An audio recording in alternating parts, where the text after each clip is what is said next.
Ya, siang ini kita akan melanjutkan kuliah dengan judul Ventricular Arrhythmia, Cardiac Arrest, dan Heart Block. Nah, ini merupakan lanjutan dari kuliah yang sebelumnya membahas mengenai aktivitas listrik jantung.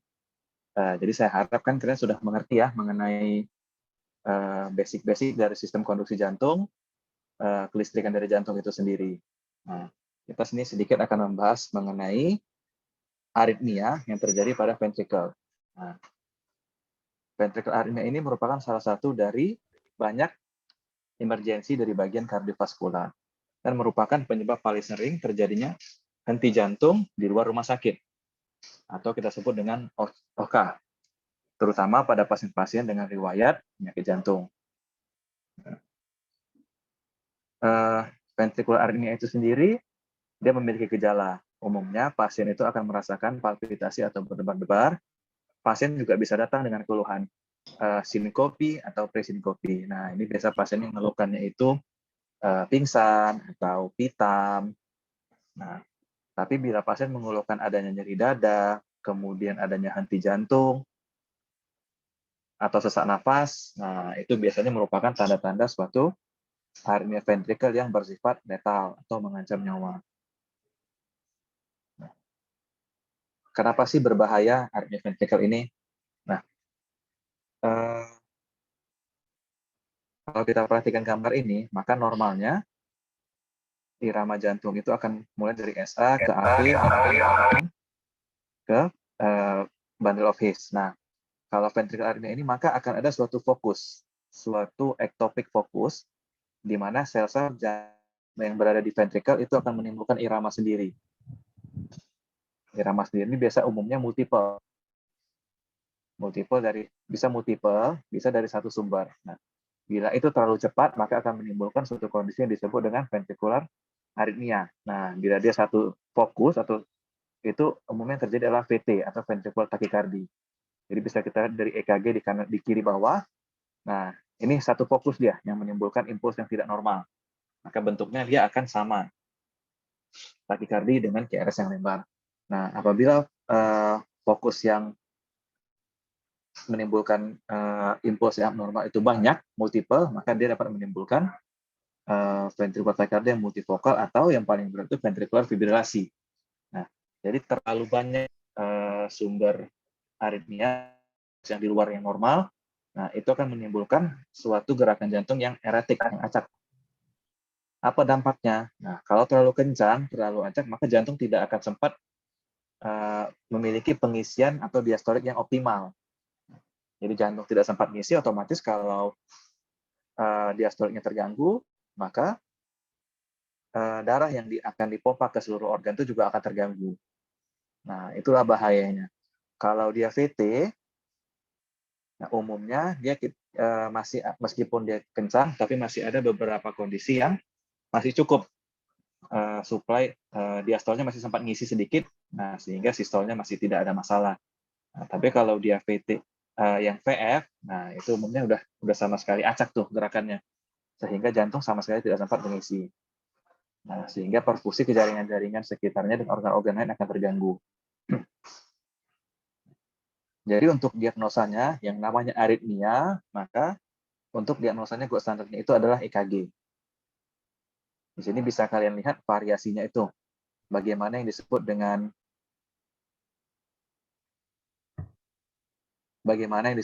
VT. Nah, bisa dilihat di gambar pertama itu yang monomorfik, berarti itu satu sumber. Perhatikan sama semua bentuk QRS-nya. Kemudian ada yang polimorfik.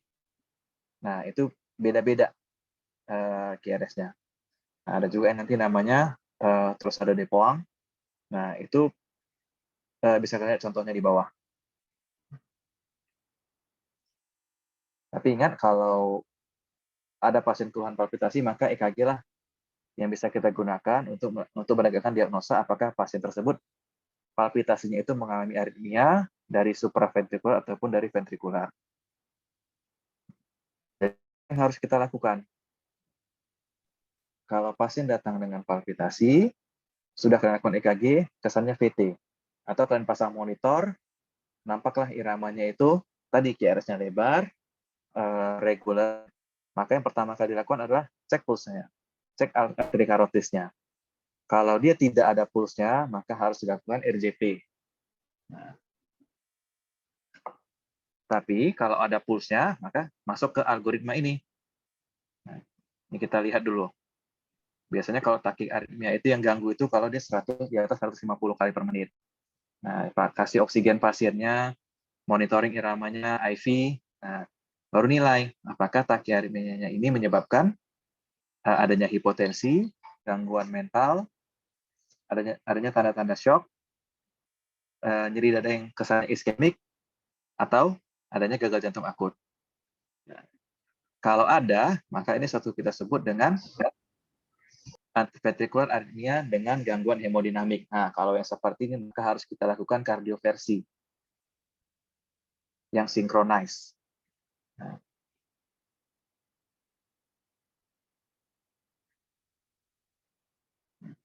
tapi kalau dia tidak ada keluhan-keluhan seperti ini, maka perhatikan lebar QRS-nya. Kalau QRS-nya di atas 0,12, maka itu kita sebut sebagai suatu VT. Nah, itu biasanya kita gunakan obat-obatan seperti antiaritmik. Nah, sedangkan kalau QRS-nya sempit, nah itu cenderung supraventrikular, bisa SVT, bisa AF. Kalau dia reguler, maka bisa kalian coba dengan vagal manuver ataupun adenosine. Nah, yang lain-lainnya bisa dengan beta blocker ataupun calcium channel blocker. Tapi kalau VT, raba pulsasi arterinya tidak ada dijumpai pulsasi, langsung dilakukan RJP, berarti pasiennya itu mengalami henti jantung. Nah, kalau VF, nggak usah cek-cek pulsasi lagi. Jelas itu langsung di RJP.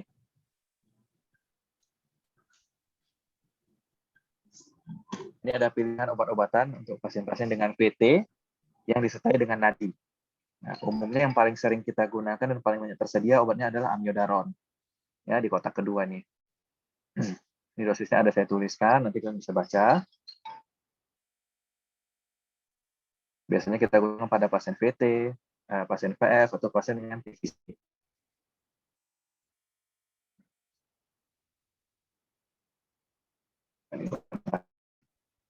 Oke. Nah, itu sekilas mengenai VT. Nah, untuk topik berikutnya itu dia di henti jantung.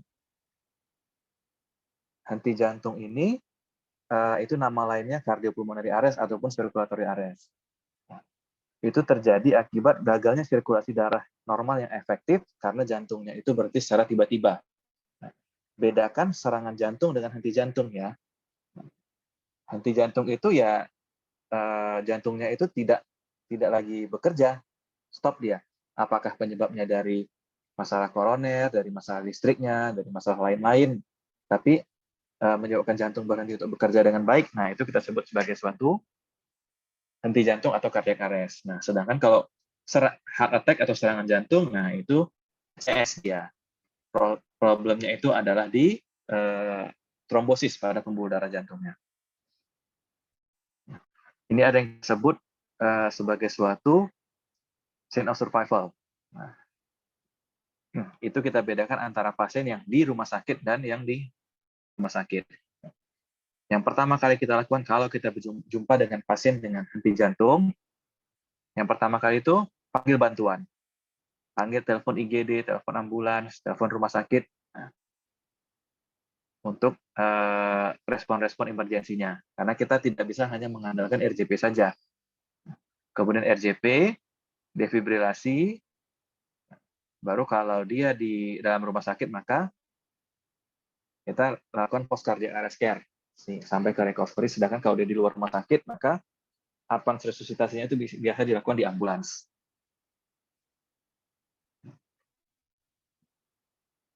Jadi secara garis besar, iramanya itu kita bagi dua. Ada irama yang shockable, itu VT yang tadi kita bahas, tanpa nadi ya, VT tanpa nadi, dan VF. Nah, jadi kalau kalian lihat dari monitor seperti ini, irama jantung pasiennya, pasien kolaps, tidak sadar, pulsasi tidak ada, maka ini yang kita sebut dengan shockable rhythm. Sedangkan tipe yang lain itu ada unshockable. Nah, itu dia asystole sama PEA. pulsus electrical activity. Asystole ini flat line dia, monitornya.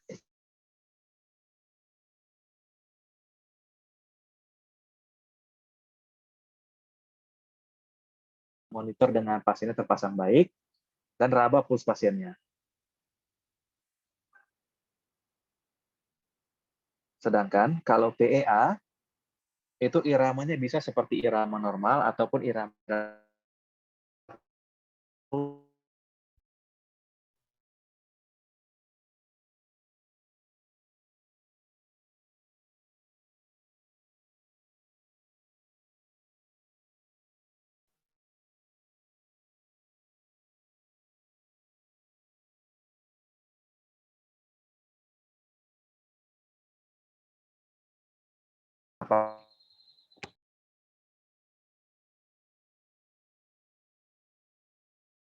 para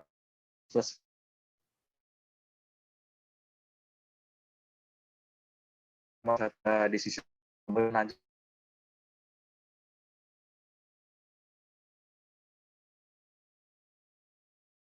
bukan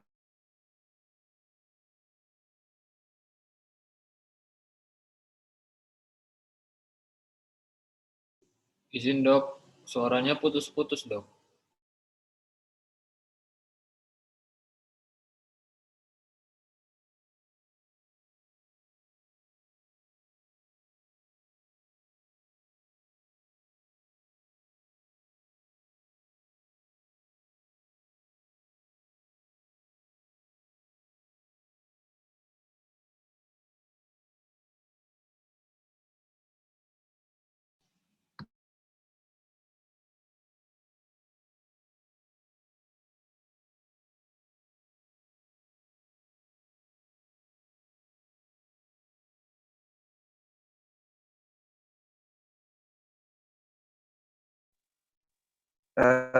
sorry, saya disconnect ya?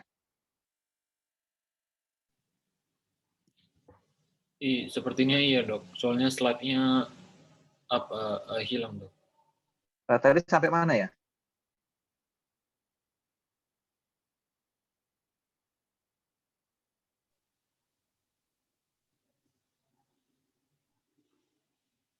Boleh di-share slide-nya dok, biar bisa dilihat dok. Ya, tadi saya sampai mana ya? Sampai asistol, dok. Ya dok, asistol dok. Gambar EKG-nya tadi ya, asistol ya? Ya dok. Oke, bentar ya.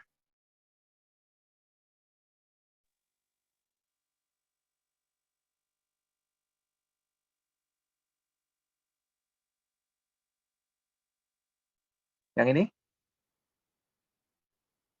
Iya, dok. Oke. Ya, jadi inilah irama-irama yang tidak perlu di-shock ya. Jadi asistol, kemudian PEA. PEA itu irama jantungnya terdeteksi oleh monitor, tapi pulsasinya tidak ada. Nah, apa yang harus dilakukan? Nah, jadi yang pertama kali itu kita RJP pasiennya sambil menunggu monitor itu datang. Makanya kita perlu panggil bantuan. Nah, setelah monitor datang, pasang, lihat iramanya. Nah, kalau dia shockable, seperti VF atau paroxysmal VT, maka dilakukan DC shock. Setelah di shock, RJP itu dilanjutkan selama 2 menit, evaluasi lagi irama. Nah, bila masih shockable, maka shock lagi, RJP lagi, dikasih epinefrin. Epinefrin itu nanti akan diulang setiap atau per siklusnya. Nah, evaluasi irama lagi. Bila masih shockable, maka shock, RJP lagi, dan setelah epinefrin, maka kita dapat berikan amiodaron atau lidocaine. Nah, bila iramanya berubah menjadi unshockable, seperti asistol atau PA, maka tugas kita hanya RJP dan epinefrin setiap 3-5 menit. Terus itu lakukan evaluasi irama sampai pasiennya itu kembali ROSC. Sampai pasien itu mengalami ROSC atau return of spontaneous circulation. Nah, jadi pasien itu pulsnya sudah ada, nah, EKG-nya sudah bukan shockable rhythm atau unshockable rhythm lagi. Kalau sudah sampai posisi itu, maka kita harus lakukan optimalisasi perawatan pasca henti jantung. Inilah dia kualitas RJP yang baik. Dia nekannya harus kuat, sekitar 5-6 cm, dan cepat, tapi tetap harus kita biarkan dadanya itu mengalami recoil. Nah, dan diminimalisirlah interupsinya. Ventilasi jangan terlalu berlebihan. Dan kalau bisa, kalau sudah ada yang ahli atau ada yang bisa bantu, maka dirotasi yang meng-RJP, jadi tidak kelelahan. Nah, obat-obatan tadi epinefrin itu 1 ml setiap 3-5 menit. Sedangkan amiodaron itu dosis pertama 300 mg, dosis kedua 150 mg. Ini DC shock. Ya, umumnya kalau dia ada bifasik, ada monofasik. Nah, kalau dia henti jantung, nggak usah pikirkan dosisnya, maksimalkan saja. Mentokkan saja dia. Ada yang dia 200 joule maksimal, ada yang 360 joule maksimal. Kalau sudah ROSI, maka inilah perawatan pasca kardiak arrest. Nah, atasilah masalah-masalah yang menimbulkan kondisi henti jantung tersebut. Nah, dicari masalah penyebabnya ini. 5H 5T-nya. Apakah dia hipovolum, hipoksia, hidrogen ion acidosis, hiperkalemia, atau hipotermi. Yang T-nya itu tension pneumotoraks, tampon nada jantung, toksin, trombosis pulmoner, atau trombosis koroner. Itulah mengenai henti jantung. Yang berikutnya kita masuk ke heart block. Jadi secara garis besar, heart block itu kita bagi 3.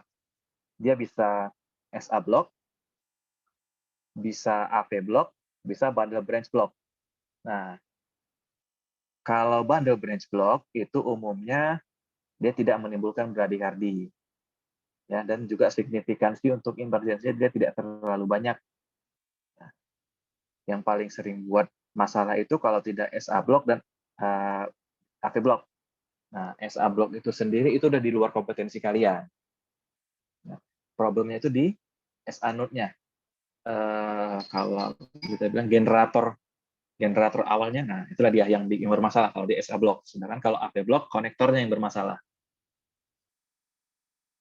AV node-nya yang bermasalah. Ini etiologinya, dia ada yang reversible, ada yang irreversible. Gejalanya apa? Nah, umumnya pasien dengan henti jantung itu akan mengalami bradikardi. Nah, pasien dengan bradikardi itu gejala tidak ada yang begitu spesifik. Nah, tapi dia paling sering mengeluhkan mudah lelah, kemudian kalau pasien dalam kondisi bradikardi berat dia mau sinkop atau presinkop. Nah, kadang chest pain berat. Nah, dan juga sesak nafas. Nah, ini kenapa? Karena heart rate yang terlalu lambat itu akan mengganggu perfusi ke organ. Nah, maka timbullah gejala-gejala ini. Jadi kelewat kencang seperti VT-VF itu juga tidak bagus karena ganggu pengisian jantung. Nah, terlalu lambat juga tidak bagus. Karena cardiac output itu kan salah satu komponennya kan adalah heart rate.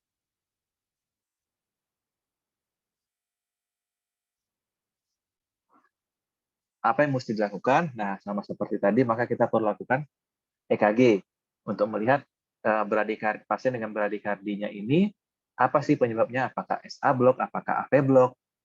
Nah, kemudian fototoraks dan echo untuk melihat ukuran jantungnya. Nah, untuk labnya itu sendiri bisa kita nilai darah lengkap, elektrolit, dan panel-panel hormon. Paling sering itu tiroid yang menyebabkan bradikardi. Elektrolit bisa pada pasien-pasien dengan gagal ginjal, hiperkalemia, itu bisa bikin bradikardi berat, bisa bikin total AV block, bisa juga bikin ventricular tachycardia. Ini untuk AV block itu sendiri. Nah, jadi ada yang first degree, second degree type 1, second degree type 2, sama total AV block. Jadi kalau first degree AV block kita perhatikan itu PR-nya memanjang. PR intervalnya memanjang. Lebih daripada normal. Nah, itu aja sebagai suatu first degree AV block. Nah, umumnya first degree AV block ini nggak bikin masalah apa-apa. Nggak terlalu bikin gangguan hemodinamik nih. Nah, kemudian ada yang second degree type 2, type 1. Nah, itu kalian perhatikan di gambar kedua. Nah, di sini bisa, jadi atau di sini jelas nih. Jadi PR intervalnya di beat pertama, di beat pertama normal, beat kedua makin panjang, beat ketiga makin panjang, beat keempat ada gelombang P, tapi nggak ada QRS-nya.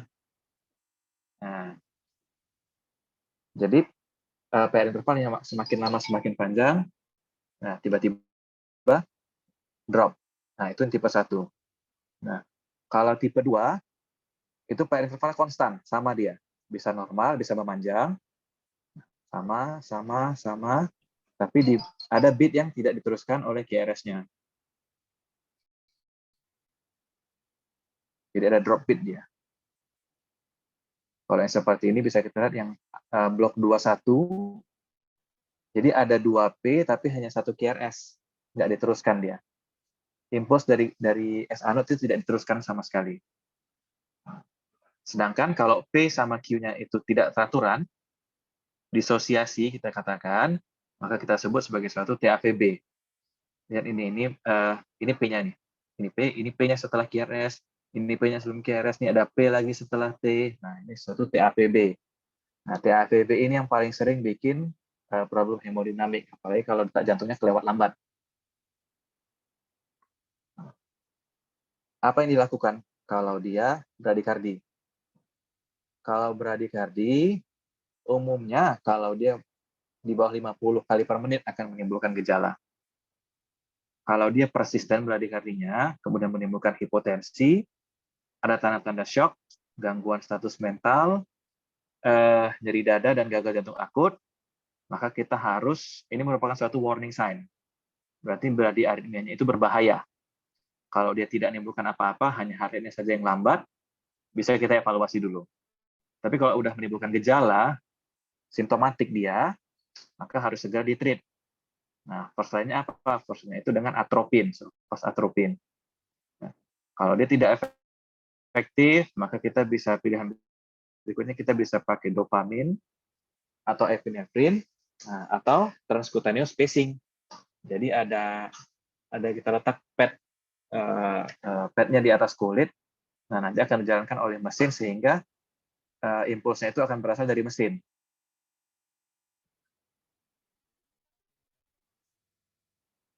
Jadi kapan kita pacing? Kalau dia AV block,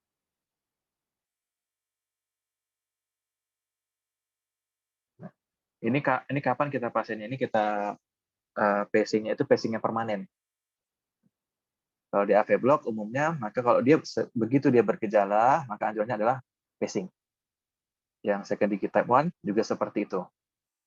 Ya, begitu bergejala maka kita harus langsung pacing. Tapi kalau dia TAVB atau yang advanced AV block, second degree type 2, nah itu udah nggak usah tunggu gejala, udah harus di pacing memang. Nah, ini pacemakernya. Nah, ada yang sifatnya sementara, itu menunggu yang permanen. Nah, ini yang seperti yang sebelah kiri atas, itu yang transvenous. Jadi kita masukin alat kateter ke dalam jantung melalui vena femoral, nanti akan dijalankan sampai ke jantung kanan RA, diteruskan ke RV, nah nanti di septum RV-nya itu akan kita letakkan lead-nya, ujung lead-nya itu. Nah, nanti akan disambungkan ke mesin. Nah, nanti mesin inilah yang ngatur berapa kali detak jantungnya yang kita harapkan. Nah, yang sedangkan gambar yang bawah itu transcutaneous pacing. Jadi hanya detak pad aja dari luar. Ini posisinya.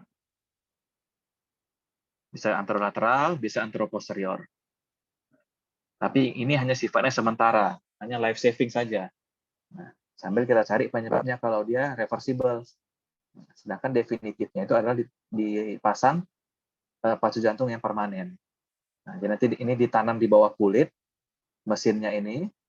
Nah, nanti lead-nya ini akan masuk melalui vena subclavia, akan diteruskan nanti satu lead itu di RA, satu lagi di RV. Nah, jadi mesin pacemaker inilah yang ngatur detak jantung impulsnya itu dari RA berapa, dari RV berapa, dan diteruskan sehingga menyerupai fisiologi jantung normal. Oke, sekian. Ada yang mau bertanya?